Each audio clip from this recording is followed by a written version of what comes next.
आप सभी का स्वागत है आपके अपने चैनल एपीडी क्लासेस में, जहां पर सभी एग्जाम तैयारी बहुत अच्छे से कराई जाती हैं। तो आज हम उत्तर प्रदेश के प्रीवियस ईयर क्वेश्चन पर चल डिस्कस करने, जो विगत वर्ष में आए हुए हैं उसको देखेंगे, उसके बारे में अच्छे से चर्चा करते हुए आगे बढ़ेंगे। क्वेश्चन नंबर 1 है, उत्तर प्रदेश को कितने सस्य जलवायु क्षेत्रों में विभाजित किया गया है? ऑप्शन है 6, 7, 8 या 9। जी हाँ, इसका आंसर होगा 9 होगा। क्यों? क्योंकि उत्तर प्रदेश की मिट्टी, वर्षा, तापमान और जल संसाधनों के आधार पर कुल 9 सस्य जलवायु क्षेत्रों में, जिसको एग्रो क्लाइमेटिक जोन बोला जाता है, में बांटा गया है। जैसे आप पढ़े होंगे, भाबर तराई का क्षेत्र, पश्चिमी मैदान, मध्य मैदान, बुंदेलखंड क्षेत्र। तो ऐसे कुल मिला के 9 क्षेत्रों में विभाजित किया गया है। बात किया जाए अगर पूरे भारत को, तो भारत को 15 पार्ट में बांटा गया है और सिर्फ उत्तर प्रदेश में ही 9 है। तो मतलब बाकी भारत में कितने बचे हैं? 6। तो 6 बाहर से हैं, बाकी 9 अकेले कहा उत्तर प्रदेश में, याद रखिएगा। चलिए देखते हैं नेक्स्ट वन। उत्तर प्रदेश के आगरा के पास नवंबर में आयोजित होने वाले वार्षिक उत्सव बटेश्वर मेला का प्राथमिक फोकस क्या था? तो करंट अफेयर का मुद्दा था, जिसमें थीम्स पूछा जाता है।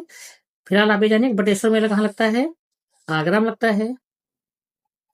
तो इसका थीम क्या था? बिक्री या वस्तु विनिमय के लिए पशुधन के साथ पशु मेला। ऑप्शन डी रहेगा। बटेश्वर मेला कहाँ मनाया जाता है? आगरा जिले का बटेश्वर में। किस नदी किनारे?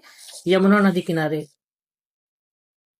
यह उत्तर प्रदेश सबसे बड़ा पशुओं का मेला है। पशुओं मेला मतलब ऊंट व पशु का मेला। किसका है?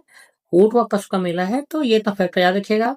बटेश्वर मेला उत्तर प्रदेश के आगरा में लगता है। कहाँ, किस नदी किनारे लगता है? यमुना नदी किनारे। और ये किसका मेला होता है?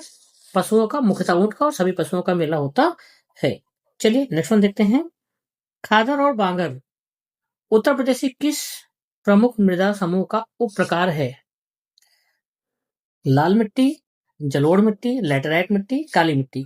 आपको पता होगा कि नदियों द्वारा लाई गई जो एलुवियल सॉइल होती है, जिसको आप जलोढ़ मिट्टी कहते हैं, जलोढ़ मिट्टी को 2 भागों में बांटते हैं। एक होता है खादर, जिसको नवीन मृदा भी कहते हैं, और दूसरा होता है बांगर। खादर और बांगर 2 मिट्टियां होती हैं। खादर को क्या बोलते हैं? नवीन मिट्टी या जलोढ़ मिट्टी। इन दोनों में सबसे ज्यादा उपजाऊ कौन सा होता है? ये खादर। खादर समझ लीजिए खाद से बना है। और बांगर बंगाल से, या भंगार जिसको आप कबाड़ बोलते हैं, या इसलिए कम उपजाऊ होती है ये। इसको याद रखिएगा। और ये पुरानी मिट्टी भी होती है, जहां बाढ़ का पानी नहीं पहुंच पाता है, वहीं पे क्या रहता है? बांगर मिट्टी होती है। तो इसका ऑप्शन कौन सा सही हो जाएगा? जी हाँ, इसका ऑप्शन नंबर बी सही होगा। चलिए देखते हैं नेक्स्ट वन। उत्तर प्रदेश या उत्तर रिक्लेमेशन प्रोग्राम के UPBSN, ये बहुत इंपॉर्टेंट है, को किस संगठन ने वित्तीय सहायता प्रदान की? तो पहले हम देखते हैं UPBSN का फुल फॉर्म क्या होता है। इसका होता है उत्तर प्रदेश भूमि सुधार निगम। उत्तर प्रदेश भूमि सुधार निगम, ये अलग से आप देख लीजिएगा, काफी इंपॉर्टेंट है। तो इसके लिए किस संगठन ने वित्तीय सहायता प्रदान की है? तो विश्व बैंक, अंतर्राष्ट्रीय मुद्रा कोष, संयुक्त राष्ट्र संघ, एशियाई विकास बैंक। तो इसका कौन सा है? विश्व बैंक हो जाएगा। चलिए नेक्स्ट वन देखते हैं। अंतर्राष्ट्रीय श्रम संगठन के अनुसार 2004-5 से 2014-15 के बीच उत्तर प्रदेश में कृषि क्षेत्र की अनुमानित वार्षिक वृद्धि दर कितनी थी? ये देखिए, कनिष्ठ विश्लेषक खाद्य में आया था 2025 एग्जाम में। तो इसका कौन सा हो जाएगा? 2.1% हो जाएगा। चलिए नेक्स्ट वन देखते हैं हम। उत्तर प्रदेश में पाई जाने वाली राकड़ मिट्टी के बारे में निम्नलिखित में से कौन सा कथन सही है? इसका क्या होगा? यहाँ तिल और चने जैसे फसलें उगाई जाती हैं, या इसमें 60% सिलिका होती है, इसमें पड़वा मिट्टी के नाम से भी जाना जाता है, इसमें 30% एल्यूमिनियम होता है। तो इसमें कौन सा सही होगा? जी हाँ, इसमें सही होगा ऑप्शन ए। क्योंकि राकड़ मिट्टी होती है, ये बुंदेलखंड क्षेत्र के पर्वतीय एवं पर्वतीय और जो पठारी जोन होते हैं, वहां पाई जाने क्षारीय मिट्टी है। कम उपजाऊ, ये क्या होती है? कम उपजाऊ होती है, जिसके कारण इसमें मुख्य रूप से क्या क्या होता है? तिल और चने जैसी फसलें उगाई जाती हैं। बात करेगा सिलिका के बारे में, तो ये पड़वा मिट्टी, जिसको परवा नाम से बुलाया जाता था, उसमें 60% सिलिका पाई जाती है। चलिए नेक्स्ट वन देखते हैं। उत्तर प्रदेश का संपूर्ण मध्य क्षेत्र में किस प्रकार की मिट्टी पाई जाती है? तो ये क्लियर ही होगा।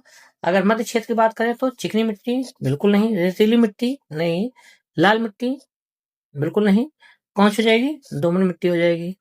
चलिए नेक्स्ट वन देखते हैं। बुंदेलखंड मिट्टी में पाई जाती है पश्चिमी मैदान में, गंगा के मैदान, तराई क्षेत्र या दक्षिण का पठार। तो जी हाँ, इसका आंसर कौन सा हो जाएगा?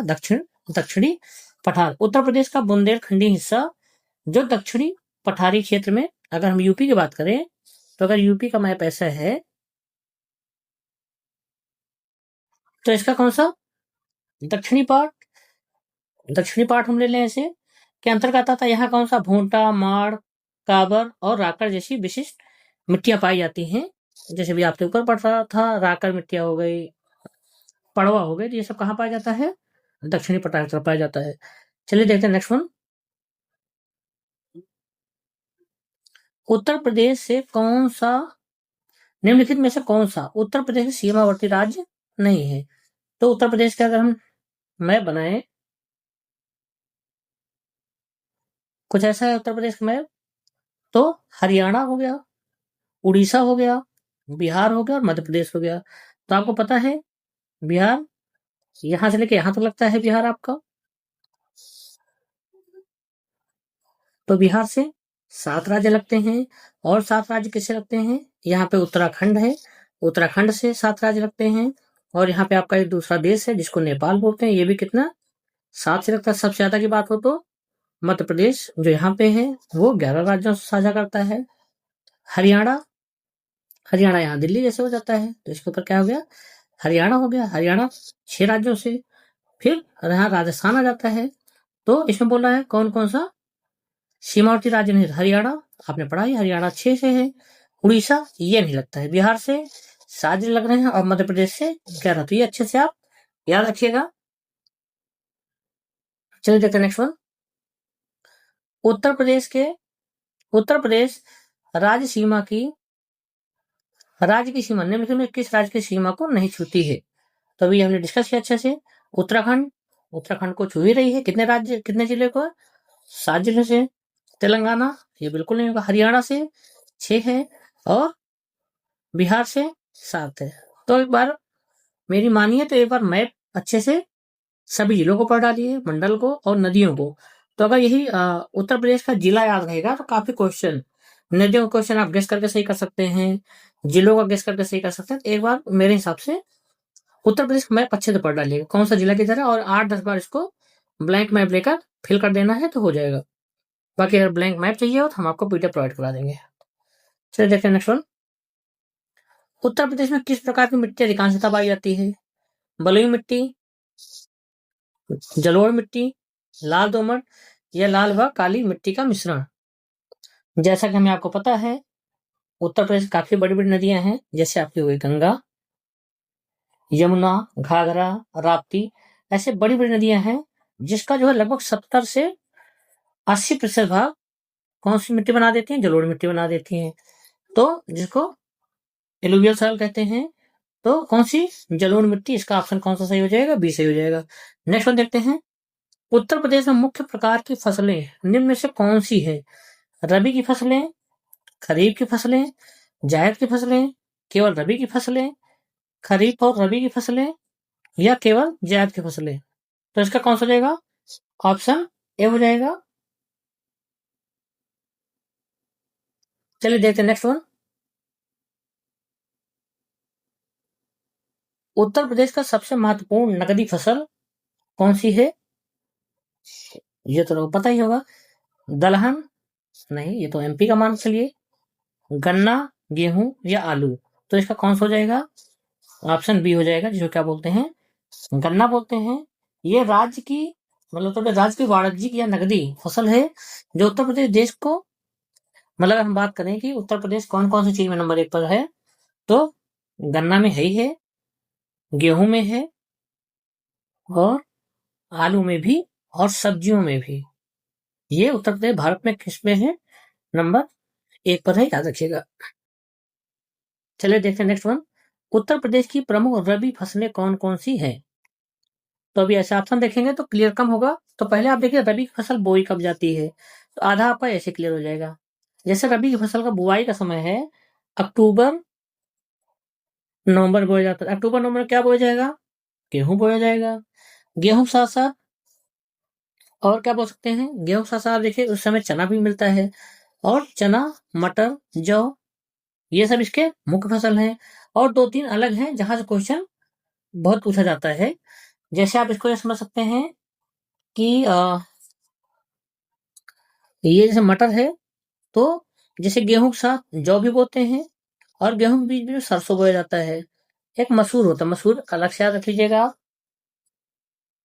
मसूर हो जाएगा, सरसों आपने पढ़ ही लिया है। तो ये सब काफी इंपॉर्टेंट हो जाते हैं, जो कि एग्जाम में पूछे जाते हैं। मसूर और अलसी, इस दो को आप मत भूलिए, क्योंकि ये लगभग सबको रटा होता है। मसूर और अलसी याद रख लीजिए। इसके बुआई का समय कब होता है? अक्टूबर नवंबर में होता है। बात करें इसको कब काटा जाता है, तो मार्च अप्रैल में कटाई होती है। फिर 1-2 महीने रुक के क्या हो जाता है? धान की बुआई हो जाती है। चलिए देखते हैं नेक्स्ट वन। प्रदेश का सर्वाधिक गेहूं उत्पादक जिला कौन सा है? ये तो आपने अच्छे से पढ़ा होगा, ये है गोरखपुर है। आलू के उत्पादन में उत्तर प्रदेश का कौन सा स्थान है? अभी हमने ऊपर बात किया था, चाहे आलू हो, चाहे गन्ना हो, चाहे गेहूं हो, इन सब में वेजिटेबल्स में यूपी का स्थान कौन सा है? प्रथम है, याद रखिएगा। तो ये था आज के इंपॉर्टेंट क्वेश्चन, जो प्रीवियस ईयर क्वेश्चन थे, इसको हमने अच्छे से डिस्कस किया है। अगर ये वीडियो आपको अच्छा लगा हो, यूजफुल है, हेल्पफुल है, तो इसको लाइक कर दीजिएगा, अपने दोस्तों के पास शेयर कर दीजिएगा। मिलते हैं नेक्स्ट वीडियो में।